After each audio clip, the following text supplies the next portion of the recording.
विदर्भ न्यूजची चमू धामणगाव रेल्वे मतदारसंघामध्ये आहे आणि जाता जाता आपल्याला वंचित बहुजन आघाडीचे उमेदवार असलेले निलेशजी विश्वकर्मा यांच्या ताफा दिसला। बघूया या अनुषंगानं निलेशजी विश्वकर्मा यांचं काय मत आहे या धामणगाव रेल्वे मतदारसंघाबद्दल। निलेशजी, मला आपल्यासोबत थोडंसं एक संवाद साधायचा आहे, तर मला आपल्या गाडीत आपला एक इंटरव्ह्यू घ्यायचा आहे। बिलकुल स्वागत आहे भाऊ। विदर्भ न्यूज फार चांगलं काम करते आणि तुमच्यासारखे माझ्या बंधूंनी माझा इंटरव्ह्यू माझ्यासाठी अभिमानास्पद। प्लीज प्लीज निलेशजी, प्रचाराच्या धामधुमीमध्ये आता अनायसे आपण आम्हाला रस्त्यामध्ये दिसलात आणि आपल्यासारख्या व्यक्तीचा एक चांगला इंटरव्ह्यू करावा अशी माझी प्रामाणिक इच्छा होती, म्हणून त्या संबंधानं मला आपल्याला काही प्रश्न टाकायचे आहेत। एकंदरीत आपण जो आता सध्या मतदारसंघ पिंजून काढून राहिलेले आहात प्रत्येक ठिकाणी, तर सध्या वातावरण कसं वाटते आपल्याला? सर्वप्रथम मी आपला आभार व्यक्त करतो आणि विदर्भ न्यूजच्या सर्व श्रोत्यांचा की आपण सातत्यानं चांगल्या लोकांच्या पाठीशी राहता, चांगल्या विचाराशी पाठीशी राहता आणि कुठेतरी मला असं वाटतं की या मतदारसंघात सातत्यानं लोकांचे प्रश्न फार छोटे छोटे होते, तो सोडवण्याचा प्रामाणिक प्रयत्न झाला नाही आणि जे राज्यकर्ते आहेत त्यांना आता वाचाळवीरच म्हणावं लागेल, त्यांनी जे काम करायला पाहिजे ते केले नाही आणि म्हणून लोक फार दुःखी आहेत। आता आम्ही नांदगाव खंडेश्वर कडून मंगरूळ चव्हाळा मार्गे आलो।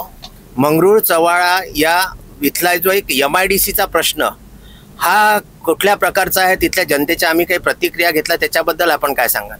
निश्चितच या तिन्ही मतदारसंघात 3 तालुके आहेत, धामणगाव, चांदूर आणि नांदगाव खंडेश्वर। तिन्ही तालुक्यात कोणत्याच MIDCचा 50 लोकांना काम मिळलं असं काही उद्योग नाही।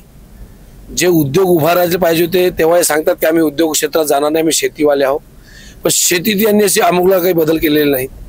आणि नांदगाव खंडेश्वर मध्ये हा जो समृद्धीला लागू एक क्लस्टर होणार होतं ते होऊ दिला गेलं नाही आणि त्यासाठी जबाबदार कोण हे महत्वाचा विषय येत्या निवडणुकीत राहणार आहे। तिथल्या NOCच्या बद्दलचा काय इश्यू झालेला आहे तो थोडासा आपण सांगू शकाल? निश्चितच NOCच्या संदर्भात जी भूमिका स्थानिक आमदारांनी घ्यायला पाहिजे होती, सरकार त्यांचं राज्यात आणि केंद्रात आहे। माजी आमदारचा पाठपुरावा दोघांनी निरास्ता दाखवली आणि यांची सवय राहिलेली आहे। जसं तुम्ही कधी अमरावतीहून चांदूर रोडवर आले असेल, त्याच्यात काही भाग फॉरेस्ट आहे, तो म्हणून या रोडला वाइंडिंगचं काम जेव्हा सुरू होतं त्यावेळेस त्यांनी त्याच्यावर लक्ष देऊन ते केलं नाही आणि आज अनेक तरुण, त्यावेळेस माझा एक मित्र जवळचा धामणगाव रेल्वेचाच आहे जो यांचंच काम करत होता, शशांक वानखेडे, तो पण वारला। म्हणजे रोडच्या साईडच्या पट्ट्याही मोठ्या वाइंड अप करून घेता आल्या नाही, हा या नेत्यांचा दृष्टिकोन आहे। नांदगाव खंडेश्वर तालुक्यामध्ये लोक आजच्या तारखेमध्ये पिण्याच्या पाण्यासाठी वनवन भटकत आहेत आणि पिण्याच्या पाण्याची जी योजना पाहिजे तशी ती योजना त्यांच्यापर्यंत पोहोचली नाही, याबद्दल काय सांगाल? निश्चितच नियोजन नाही। आज 8-8 दिवस झाले नळ नाही। ज्या गावाचं तुम्ही घेतलं मंगरूळ चव्हाळा, काल माझी सभा तिथं होती, मोठ्या समाजात भटका समुदाय तिथं आहे, पण त्यांचाही असा ब्ल्यूप्रिंट एखादा नाही का काय लागणार आहे, पुढच्या 10 वर्षात आपल्याकडे कोणता स्किल लेबर तयार होणार आहे, कोणता तरुण अशा पद्धतीने होईल ज्याला आपण थेट रोजगार देऊ शकतो, असे अभ्यासक्रम आणलेत का ज्याच्यात कुठंतरी व्यावसायिकता आहे, म्हणजे तो कुठंतरी शिकून 2 पैसे कमवल तरच तो संपन्न राहू शकते। आणि शेतीच्या संदर्भात शेती तो पिकवतो आहे पण शेतीच्या मालाला भाव नाही, पण दोघीकडे तो नैराश्याचं वातावरण तयार असतं। मंगरूळ चव्हाळा या गावामध्ये आम्ही गेलो असता आम्हाला असं समजलं की 35,000 रुपये देऊन MIDC साठीचे काही इंडस्ट्रीयल क्लस्टर्ससाठी NOC देण्यात आली होती आणि त्याच्यामध्ये फार मोठं षडयंत्र झालेलं आहे काहीतरी आणि पिण्याच्या पाण्याचा त्यांचा गंभीर प्रश्न आहे। 15-15 दिवस त्यांच्याकडे नळ येत नाही। बिलकुल दादा, पिण्याचे पाणी सोर्स फक्त मंगरूळ चव्हाळाच नाही तर अनेक ठिकाणी आहेत। त्याच्यावर भविष्यात लोकसंख्या किती वाढणार आहे, जलसाठा किती लागणार आहे, किती पद्धतीचं पाणी, किती क्युबिक मेट्रिक टन आपल्याला दरवर्षी लागणार आहे, याचा एक आलेख प्रत्येक अधिकाऱ्याकडे असतो। तो अधिकारी त्याला घेऊन बसून पुढच्या 5 वर्षाचं नियोजन काय असलं पाहिजे, 10 वर्षात किती पाणी लागणार आहे, किती लक्ष पाणी वापरायला लागणार आहे, या सर्व गोष्टी नियोजन केलं पाहिजे। आणि MIDCच्या संदर्भात 35,000 रुपयाचा जो विषय आहे तो निश्चितच म्हणजे आता कसं असते, कधी कधी याला शब्द नाही आहेत की एवढी लाचारता, एवढं खालच्या स्तराला जाऊन राजकारण करायचं आणि मग पुन्हा मोठं तोंड करून मत मागायचं। नांदगाव खंडेश्वर इथल्या पारधी बेड्याच्या लोकांच्या पट्ट्याच्या संबंधातल्या काही प्रश्न आपल्यापर्यंत पोहोचले आहेत? निश्चितच मूळ निवासीच या भारताचा खरा मालक आदिवासी आहे आणि त्याच्या समस्या ह्या कोणीही राजकारणी सोडवायला तयार नाहीत। छोट्या छोट्या समस्या त्यांच्या, जसं घरकुल असेल, प्रत्येक घर चांगलं राहिलं पाहिजे, निवाद चांगला झाला पाहिजे, निवारा असला पाहिजे, या ज्या गोष्टी सातत्याने भाषणात सांगत राहतात, पण ते भाषणाच्या नंतर कृतीत कुठंतरी दिसत नाही. आणि म्हणूनच इच्छा ही आहे की या राज्यकर्त्यांनी लोकांनी धडा शिकवावा. कालचं जर तुम्ही एका नेत्याचं स्टेटमेंट बघितलं असेल, तो नेता म्हणतो की शेतकरी दारू पितो आणि म्हणून त्याची किडनी आणि लिव्हर खराब होते. म्हणजे एवढ्या खालच्या स्तराला ज्या लोकांची मतं घेऊन निवडून आलेत आणि त्याच शेतकऱ्याला म्हणतात की दारू पितो म्हणून किडनी लिव्हर खराब आहे. एक काही वर्षांपूर्वी नांदगाव खंडेश्वर येथे पत्रकार कॉलनी आणि पत्रकार भवनाचा एक मुद्दा फार जोरामध्ये उठला होता आणि तो त्याच वर्षी कंप्लीट होणार होता. ही 2014च्या जे 19चे इलेक्शन्स झाले होते, 19च्या निवडणुका पार पडल्या होत्या, त्यावेळेसची गोष्ट आहे. याबद्दल आपण काय सांगाल?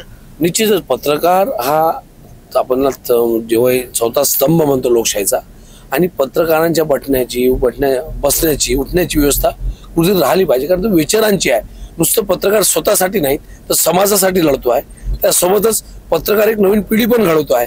जर तिथं असं काही व्यवस्था झाली तर निश्चितच त्या प्रत्येक नवीन तरुण मुलांना त्यांच्या सोबतीला राहून चांगले मला वाटतं दर्जेदार पत्रकार तयार होतील.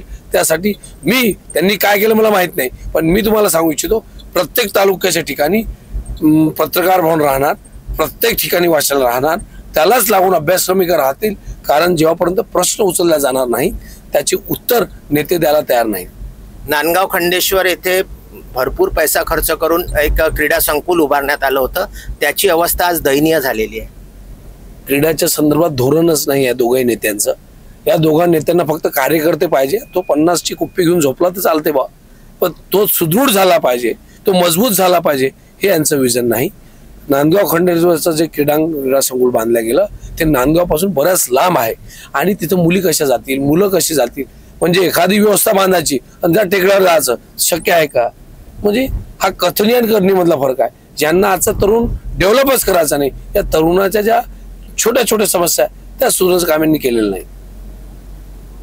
कृषी उत्पन्न बाजार समितीच्या मध्ये सध्या शेतकऱ्यांची खूप जास्त ओरड या आपल्या सगळीकडेच होताना दिसत आहे. पण मुख्यत्वे करून नांदगावला परवाच्या दिवशी एक आंदोलन झालं की कृषी मालाला अजिबात भाव नाही. त्याबद्दल काय सांगाल? याची लढाई माझी पहिल्या दिवसपासून मी लढतोय. ज्यापासून सोयाबीन पेरणीनंतर सोंगून जेव्हा घरी येते, आज त्या सोयाबीनला भाव नाही. शेतकऱ्यांच्या मनात अनेक प्रश्न आहेत. तरुण शेतकरी हा फार विचित्र मानसिकते चालला, कारण त्या मनगटात जोर आहे, त्यांनी पिकवलं आहे आणि बाजारात जेव्हा नेतो तिथं त्याला भाव नाही. तर निश्चितच हा मोठा रोष आहे. म्हणून जे शेतकरी आंदोलन करतात की शेतकऱ्यांचा आवाजच कोणी म्हणायला तयार नाही, म्हणजे खऱ्या अर्थानं सांगायचं झालं तर शेतकऱ्यांचा वारसदार कोणी तयार तयार नाही आणि त्यांची भूमिका घ्यायला कोणी तयार नाही. मतं मागताना बळीराजा फोकस असतो, मतं मागताना शेतकरी त्या अँगलमध्ये असतो, पण त्याच्या भावाच्या संदर्भात मग भाजप असेल, काँग्रेस असेल, कारण एपीएमसी सर्व काँग्रेसच्या ताब्यात आहेत, सरकार भाजपचं आहे, पण शेतकऱ्याच्या सोयाबीनला भाव देण्यासंदर्भात दोघेही नेते आलटून पालटून बोलत नाही. ही मोठी खेद आहे. मागील वर्षीच्या निवडणुकीमध्ये आपला जो एकंदरीत प्रवास झाला होता तो मतदारसंघामध्ये बऱ्याच प्रमाणामध्ये आपण प्रख्यात झाला होता. आजचं आपलं चित्र काय आहे सध्या परिस्थितीतलं? आणि उद्या बाळासाहेबांची आपल्या इथे सभा आहे, त्याबद्दल काय सांगाल? निश्चितच मी एक खेळाडू आहे आणि खेळाडूचा धर्म असतो की त्यांनी प्रॅक्टिस चांगली करावी, सराव चांगला करावा. माझी सराव चांगला करण्याची भूमिका राहते. म्हणून मी मतदारसंघात निवडणूक लढायची म्हणून नाही, तर माझा थेट जनसंवाद जनसंपर्क आधीपासून आलाय. मग तो शंकरपटाच्या माध्यमातून असेल, कबड्डीच्या माध्यमातून असेल, व्हॉलीबॉलच्या माध्यमातून असेल, अनेक टुर्नामेंट आहेत, सोशल प्रोग्राम आहेत, त्याच्या या सर्व गोष्टीतून निश्चितच मी इथं काळ करतो आहे. दुसरा प्रश्न आपण फार चांगला बोलले की श्रद्धेय बाळासाहेब आंबेडकरांची उद्या सभा आहे. हा नेता महाराष्ट्रात मला असं वाटतो की हा कुठेतरी वैचारिक याच्यावर आहे. जेवढे नेते आता त्यांचं मला वाटतं की त्यांची जीवनमूल्य काय असतील, त्यांच्या पक्षाचा विचार काय, त्यांच्या पक्षाची धारा काय, हेच त्यांना माहीत नाही. जो एखादा शिवसैनिक असेल जो काँग्रेसच्या विरोधात वर्षानुवर्ष लढला आणि काँग्रेसच्या वेळेस त्याच्यावर अनेक गुन्हे दाखल झाले, आज दोन्ही नेते मांडीला मांडी लावून बसले आहेत. म्हणजे कार्यकर्त्याचं मरण आहे, त्याच्या आचार विचाराबद्दल नाही. मग मला अशा पूर्ण महाराष्ट्राच्या राजकारणात प्रकाश आंबेडकर एक असे नेते वाटतात की ते निदान आपली चळवळ घेऊन आपली भूमिका घेऊन तर ठाम आहे. आणि माझ्यासारख्या तरुणाला काय पाहिजे महाराष्ट्रात? जर तुम्ही बोर्ड बघितले नेत्यांचे, एवढे नेत्याचे फोटो आहेत त्याच्यावर, म्हणजे तुमचं नीतिमूल्यच राहिलं नाही. म्हणजे कोणत्या नेत्याला घेऊन तुम्ही निवडणूक लढली पाहिजे, लोकांना काय अजेंडा दिला पाहिजे, तुमचे थॉट्स, म्हणजे ज्या विषयासाठी महाराष्ट्र पुरोगामी ओळखला जायचा ते सर्व गुंडाळून ठेवून दिलं. कासाठी? फक्त सत्तेसाठी. मग ही सत्तेची लढाई आहे काय तर नाही, ही 100 होणाऱ्या वर्षाची लढाई आहे. ज्या ज्या लोकांनी बलिदान केलं त्या लोकांचं स्मरण घेऊन पुरोगामी महाराष्ट्र उभा राहतो आहे. आणि हा महाराष्ट्र जेव्हा उभा राहतो आहे त्यात सर्वांचाच परिश्रम आहे. मग एखादी निवडणूक जय पराजय चालेल, पण अशा पद्धती तुमच्या विचारांना तुम्ही गुंडाळून ठेवणार तर तुमचे पक्ष काय कामाचे राहतील?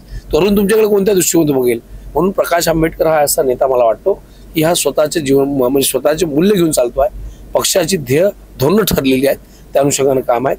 आणि माझा आपल्या माध्यमातून सर्व या माझ्या जिल्ह्यातील नेत्यांना विनंती आहे आणि महाराष्ट्रातील आंबेडकर घरांचे जे लोक प्रेम करतात त्यांनाही आग्रहाचा निधी आहे की मित्रांनो, प्रकाश आंबेडकर वयाच्या 74व्या वर्षी हार्ट सर्जरी आताच झाली. बाकी सर्व नेत्याला वाटायचे की आता 8 दिवस झोपून राहतील. तिसऱ्याच दिवशी ती व्यक्ती प्रत्येक कार्य करता, कारण त्याला वाटतं की चळवळीतला माणूस माझा झेंडा घेऊन उभा आहे आणि तो झेंडा घेऊन उभा निलेश विश्वकर्मा म्हणून नाही, कोणी उमेदवार असेल त्यासाठी ते हेलिकॉप्टर प्रचाराला चाललाय. म्हणजे एकीकडे एखादा नेता घरी बसून सांगतो, पण दुसरीकडे आमचे नेता स्वतः फील्डवर आहेत. त्याच अनुषंगातून उद्याची सभा आहे. ही सभा फार महत्त्वाची आहे, कारण त्यांचं सातत्यानं जे चळवळीसाठी 70 वर्ष त्यांनी स्वप्न बघितली, ती स्वप्न पूर्ण करण्याची राईट टाइम आहे. यावेळेस महाराष्ट्राचं राजकारण चित्र वेगळं आहे, पण वंचित आघाडी महाराष्ट्रात मोठ्या संख्येने आमदार निवडून आणतील. त्याचा फायदा या महाराष्ट्राची जनतेला होईल. जे स्वप्न सध्या बाळासाहेब आंबेडकरांनी बघितलेलं आहे ते स्वप्न पूर्ण करण्यासाठीच हा सर्व आळतो आहे. खूप खूप धन्यवाद निलेशजी, आपण जो आम्हाला वेळ दिला त्याच्याबद्दल आणि आपल्या धावत्या काळामध्ये आपण आपल्या गाडीत सुद्धा आम्हाला वेळ दिला. महत्त्वाचं एक की आपण जाता जाता आपले जे मतदार आहेत, मतदारसंघातले मतदार, यांना काय सांगाल? सर्व मतदार राजांना, माझ्या बहिणींना, भाच्यांना विनंती आहे, ही निवडणूक परिवर्तनाची आहे. अनेक निवडणूक तुम्ही मतदान केले, पण या निवडणुकीचं मतदान येणाऱ्या पिढीसाठी तुम्हाला करायचं आहे. कारण मी कटिबद्ध आहो शिक्षण क्षेत्रात, आरोग्य क्षेत्रात, उद्योग क्षेत्रात, शेती क्षेत्रात काम करण्यासाठी, आणि हे काम करून घ्यायची जबाबदारी आपल्या दोघांची आहे. म्हणजे यावेळेचं मतदान येत्या 20 तारखेला क्रमांक 9ची बटन दाबून सिलेंडर हे गॅस चिन्ह आहे त्याला निवडून आणायचं आहे. म्हणून once again vote for progress, vote for cylinder. खूप खूप धन्यवाद निलेशजी, आपण जो वेळ दिला त्याबद्दल. आणि येत्या 20 तारखेला होणाऱ्या निवडणुकीकरिता प्रत्येकाने आपलं मत, आपलं अमूल्य मत हे टाकलंच पाहिजे, हीच आम्ही मतदारांना इथे आग्रहाची विनंती करतो. आणि इथेच आपण थांबणार आहे. परत एका नवीन उमेदवारासोबत आपण असेच भेटणार आहोत. तोपर्यंत बघत राहा फक्त विदर्भ न्यूज. नमस्कार.